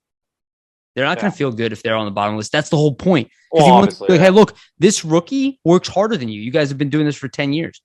Yeah. This kid is working harder. That's a motivation. That's a motivational tactic that backfired for him. Because it was stupid. Because it was baked in dishonesty. Well, and the way he executed it, not stupid execution. Publicly.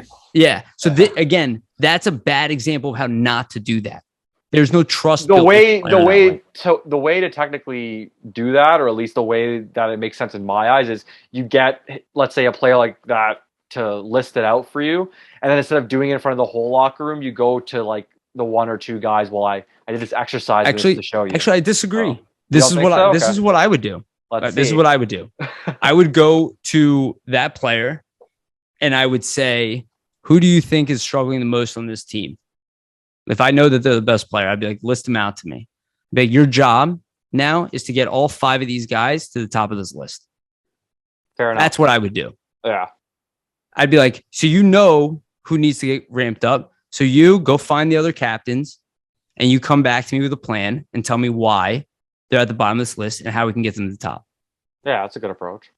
So this is what I'm talking about when I'm like, again, I've never been a coach. I don't know shit, but this is what I would look for in a coach is I'm not looking for the guy who go the bottom 5 on this list. I want them off this team because you can't pick that. No. Right? That's not your job as a coach for the most part. Once you pick that roster, you've already declared that those are your guys. So that means you have to get the most out of them. And that's the stuff I'm looking for. I'm not looking for a coach to lose players' trust. I'm looking for the coach to challenge Kevin Hayes to be like, Kevin Hayes, why are you not one of the best centers in the NHL? Nobody thinks Kevin Hayes is one of the best centers in the NHL. Nobody will say that. Fuck it. If I'm Tortorella, I say it to him immediately. I'd be like, I don't get it. Why are you not the best player on this team? Look at the size. I don't get it. Look at your skill set. Give me a reason why you're not the best player on this team. That's ultimately the goal, I think, probably of any. That's what I would say to Provorov. I was like, tell me why. What is holding you back from being a top 5 defenseman in the NHL? Like, I would have these conversations with them because I'd be like, I think you're that. So tell me what. I mean, who knows? That's where things might have started. It's possible. Who knows? Right? I have no idea, right? It's hard to pinpoint what Tortorella is doing, obviously, but yeah, it wouldn't be surprising. Yeah, it wouldn't be surprising if he's having those types of conversations. I just want to say, guys, we went over an hour and a half with absolutely zero to talk about. It always happens. Wait, to end off, guys, who's our goalie picks? Oh yeah, we never talk goalies. Well, I think we all know Carter Hart, and I do expect a bounce back.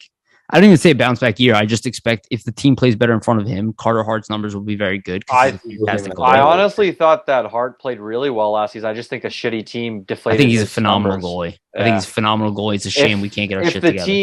If the team, plays well, supports him, he'll have pretty good numbers, I would say. Best goalie I've seen in the orange and black in my time. Yeah, very outside very of Bob. Goalie. Yeah, very, very, very. Who didn't even have his best years here. But Steve Mason, I guess, is the other. I'm gonna go off the board. I've seen are Briz, Mason, Neuberth, Michael Layton, Brian Boucher. Yeah, I didn't even see those guys. I think Carter Hart is by far the best. I mean, Ray Emery was good when he was healthy. Carter Hart, I love Ray he's by far the best goalie I've seen in my time. The second time around, though. Hart Emery, and then I'd say underrated is a Robert Esch. Yeah. I actually like. I would agree. He was about as good as Marty Biron. Yeah, same type of deal. A 1B type of guy. Yeah. What do we think? I think Elliott is my number 2 for guys. But he's that level, right? Yeah. That's what I'm saying. These are not number 1 guys. Yeah. Right.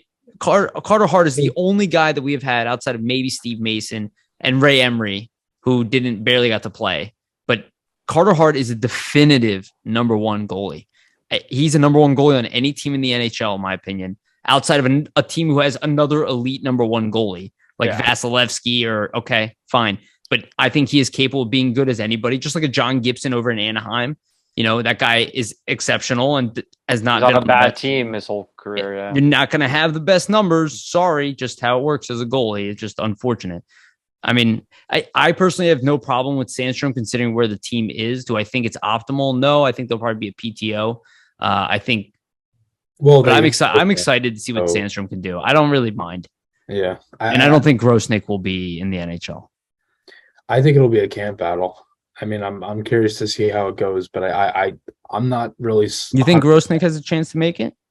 He probably does. Yeah, he probably does. I mean, in his 30s. Yeah. Honestly, I'm gonna go off the board. Sandstrom only played 5 games. Like that's the hard thing with me is it's such a small sample size. Like I can't really. You can't just hand him the job, right? No, I can't, and that's why I think it's a camp battle. No, that's fair. I off the board, honestly, I think Irson's young. He's got a lot of talent. I mean, I wouldn't be surprised if he really plays well. Maybe they give him a look. You never know, right? There's not much to lose, so I don't know. If a guy plays well, I think you got to reward him for playing well, despite the age. I mean, it worked in a sense. I guess you could say it worked. It didn't work with bringing Harden so young, but I think if a guy plays really well, you might as well give him the shot. It is crazy that they didn't try to bring in another goalie after Fedotov. didn't They make can't. it over here. They can't even afford it. They can't afford it. Yeah. They It's don't got to even have to be do it. PTO. That's what I say. Everything I feel like. That's why they went out and got Grosnick, because they don't have anybody. And I think they literally have to wait till Ellis gets LTIR yeah. or Farabee. The only way that they'll have cap space is Yeah, if, they you know, have to. don't- They have to go are. into the Aren't season probably bare bones everything, and They'll probably be over going into the year, I don't think you and can. then they'll probably fiddle out. Well, no, you can't be, but it'll again once. But it doesn't matter because the guys who go on LTIR, they can't go on until the season starts anyway. So going in will be over, but then once they're on LTIR, it'll free up what 11 million. Yeah, basically. I don't know if they'll LTIR Farabee immediately. They'll definitely LTIR Ellis. It depends because they can bank cap space, right? So if you LTIR, then you don't bank. So right. So I think that's they'll the wait on the reason. Farabee thing until they're sure, but maybe not. Maybe I don't know. They might Honestly. even do Farabee at training camp Yeah. just because they know.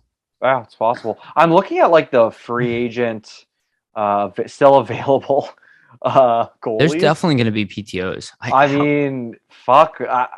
Honestly, man, all of these guys, other than Braden Holtby isn't playing. He's pseudo Greg Wooden was retired. the only guy that I wanted, and then he's re-signed in Dallas. Yeah, like there's Corey Schneider. I don't think he's ever playing again. I'm pretty sure he announced his retirement or like same type of deal. Like the next guy, like there's really nobody. So that's why like Jean-Francois Berube, Kirill Estemenko, those are the two on the list, and we already know Estemenko. So I don't know. And JF Berube was here. He 1920 with that's true. Yeah, that's true. So Well, I don't even know if I don't think the Flyers are really that worried about it, dude. I mean, I think they're worried about it, but I don't really think the Flyers are. I think this is like the reality of why everybody's pissed, and I don't blame them. It's because this is what I would have done. I would be like, look, I don't really know how good this team is going to be. I can't worry too much about who my backup goaltender is right now. Like, I need to see if Tortorella can fix this culture, because if he can't, it doesn't really matter. It's all useless anyway. It's all useless anyway, because that means majority of your roster, at least the veterans, have to go. Be traded away. Yeah, that means you have to start trading assets off in bunches, because if Tortorella can't come in here and turn things around or even have things But nobody really can. Your GM is not safe. The coach will be. Like, Tortorella will be here.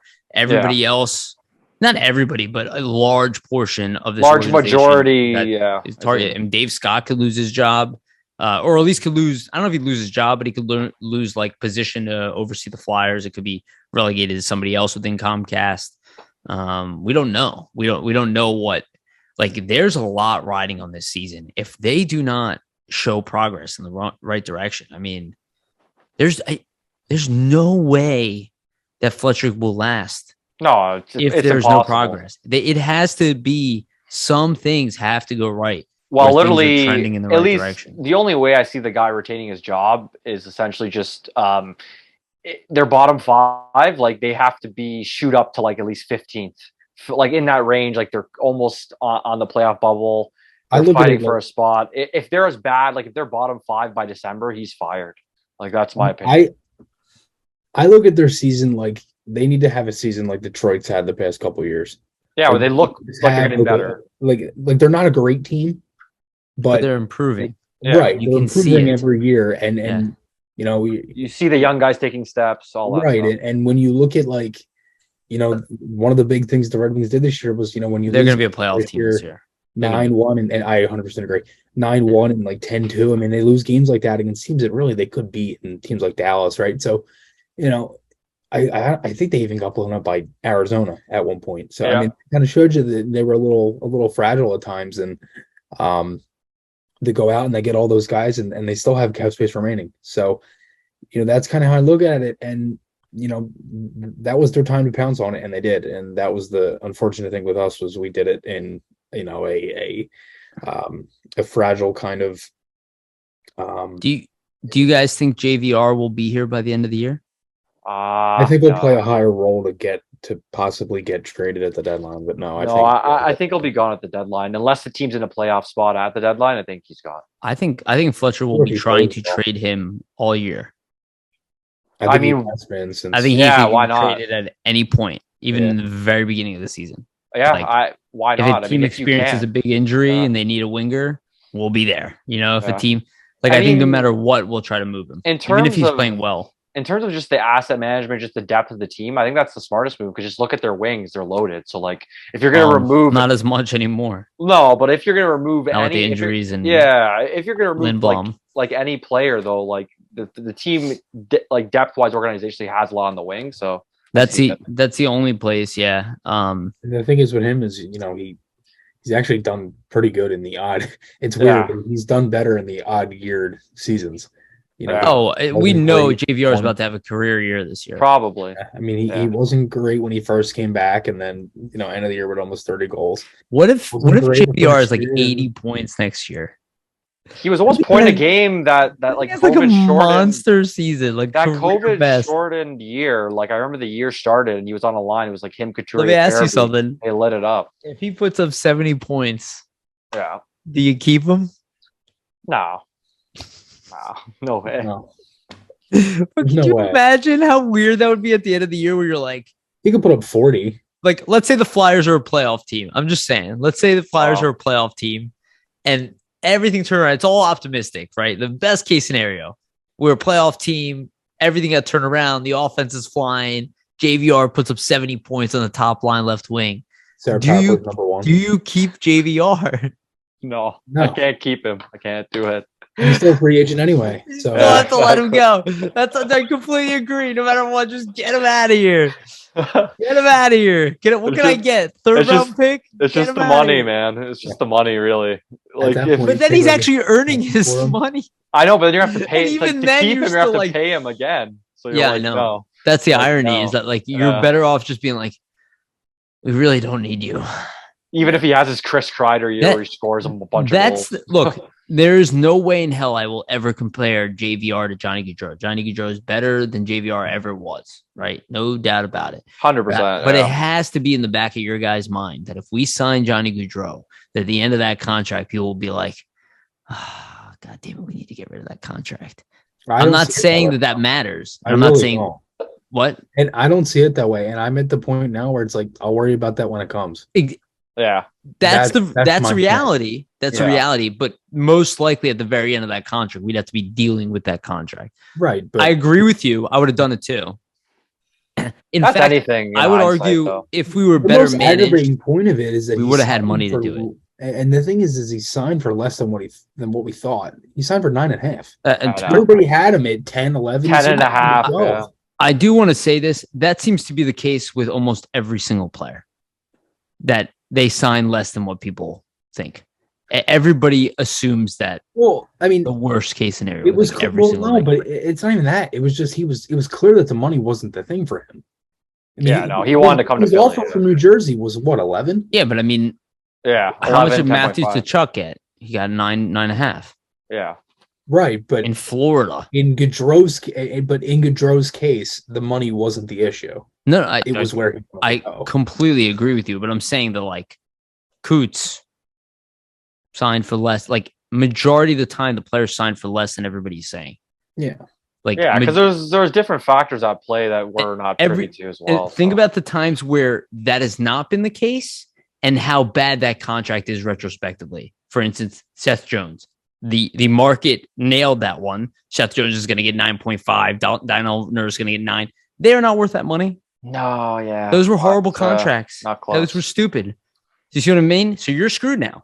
Those are bad contracts. I don't see Nurse as that bad. He's overpaid, but he's not. It's not. No, he's better than that bad. He's a great defenseman. He's better than Jones. I'm just saying it's a lot of money for. It's like us paying Provorov $9 million. Yeah, like you're paying a guy who's not a definitive number one. I mean, they're going number into one next salary. year, and after next season, like Sanheim could be. And Sanheim has another good year. He could be making more than Provorov. Yeah, it's possible. I mean, if he gets 4.6, it's only a $2 million. I mean, he literally could make $7 million. Yeah, if he gets 40, 50 points, he's got to have a big year. I don't know. He's never played that role in the NHL. It'd be hard to make that case. You'd have to prove that you are a number one defenseman. Well, he might not get it from a good team, but somebody might pay him. He did again last year. It's possible. It's possible that another team would pay that for him. I have a feeling Sanheim's not going to go anywhere. Yeah. I don't think he's going to go anywhere. No, I think the reality, like you guys were saying, Brian Ellis' career is done. So he's also the outside of the UFA defenseman that would the bigger name. Sanheim's the biggest name. There's no way we're gonna let him go. That'd be. I could see maybe trading him for a swap for something else, but there's no way that he's just gonna walk to UFA with the position. No, I wouldn't. No, if that's the case, asset management is terrible. That's the first thing. But all right, let's cut it, boys. We were going way over. We're already past 9 o'clock, so we've done over 2 hours. Chris, what do you got coming out? Anything for our audience? Just World Juniors coverage. That's it. Oh, word. Yeah. That and then the games are probably on right now. Yep. Yeah, they are. Yeah. Well, the one is over. Finland just. Oh. Camel went off. I get 2 goals. Yeah. But yeah, just World Juniors. I have some stuff in the works too. But yeah, just World Juniors for right now. Cool. Awesome. What about you, Mr. Gianarakos? Not too much. Just some articles probably coming out in the next few days. Keep an eye out on Flyers Nitty, guys, for all that stuff. Sweet. Yeah. Thank you again. Thanks again for coming on, Chris. Appreciate you just coming on and just shooting the shit. Yeah, spending like 2 hours of your night with us. Yeah. That I promise you, Chris does not mind. Me and him have spent many of times just talking endlessly about this team. So it just happens. Yeah. Again, thank you everybody for listening. Thank you again for our sponsor. Again, they're having tough times. Feel free to donate or just reach out to them. Positivity, but Jim Steaks on 4th and South Street. Make sure to get a cheesesteak when they get back up. They will be back up and running in the near future. We'll let you know when that happens. Please like, subscribe, share, leave a review. It's also super helpful if you go on Spotify or whatever. And any subscribing and all that stuff and sharing is a humongous help. And thank you again. It's awesome. You guys are listening, commenting, and totally listening and taking the feedback to heart. And we will continue to grow stuff. And also shout out to Rebecca. If you guys have not noticed, she's relatively new to our site. She's been here for a little bit, but she has just made an awesome impact. And if you guys have seen our social media stuff and our website and whatnot, she is crushing it. So shout out to her and shout out to Jamie for finding her and just awesome stuff. So thank you again for everybody for listening. We love you. And remember, always stay gritty.